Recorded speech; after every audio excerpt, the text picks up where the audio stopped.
I'm Nicole Lappin, the only financial expert you don't need a dictionary to understand. It's time for some money rehab.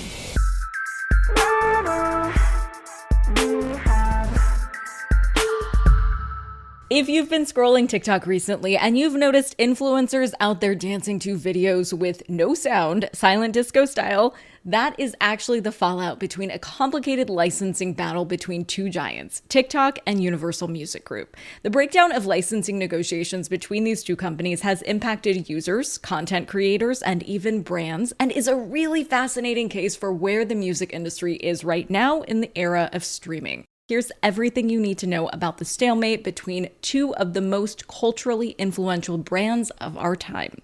TikTok and UMG started these conversations initially because their licensing agreement was up for renewal. And then when no agreement was reached, the agreement expired on January 31st of this year. Universal Music Group, home to artists you might have heard of like Taylor Swift, Drake, Ariana Grande, took a hard stance against TikTok, accusing the platform of offering inadequate compensation for music usage and allowing the proliferation of AI-generated content that cuts into royalties for musicians. To really hammer that point home, Universal decided to take its music off TikTok, leaving a blank space, to quote one of the artists no longer on TikTok, in the app's library and muting audio in existing videos that featured Universal's tracks. On Tuesday, TikTok escalated tensions by removing songs published by Universal. Damn! Initially, it was just songs that were distributed or owned by Universal, but extending this no-fly list to music published by Universal means that even music that was written but not performed by songwriters under contract with Universal Music Publishing Group are getting removed from the platform. So artists like Beyonce, Harry Styles, Bad Bunny, even though they aren't repped by Universal, are still having songs pulled off the platform because writers represented by UMPG were involved in the making of that song. So how badly are artists paid for their music on TikTok, really? Is it so bad that it justifies all of this?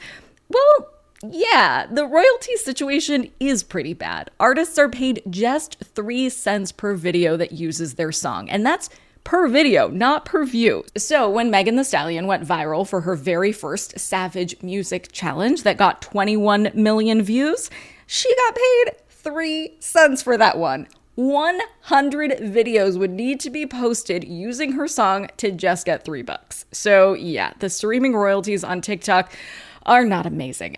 But some artists might say that's not what really matters. And that's one of the voices that we can't let get drowned out in the shouting match between TikTok and UMG. It's the voices of the artists. These are the people who ultimately have the right to say where their music can and cannot live.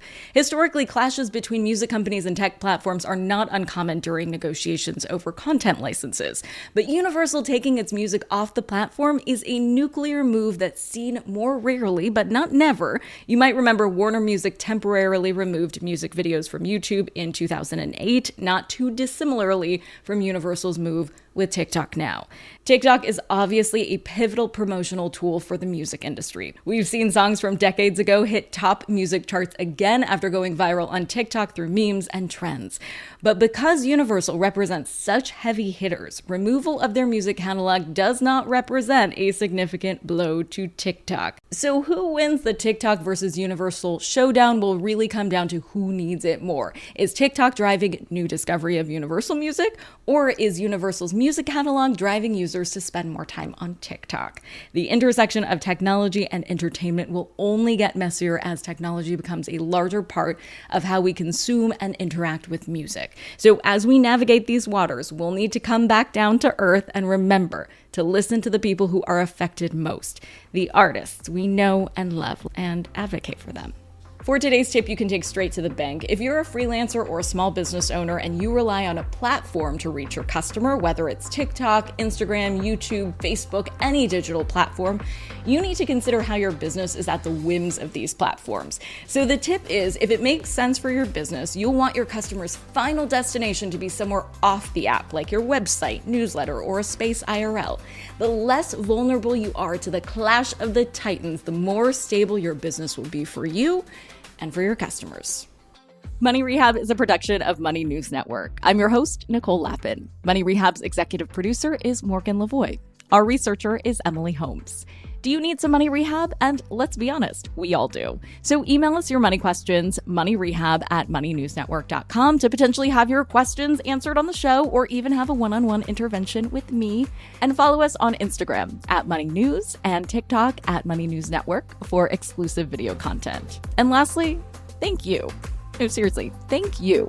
Thank you for listening and for investing in yourself, which is the most important investment you can make.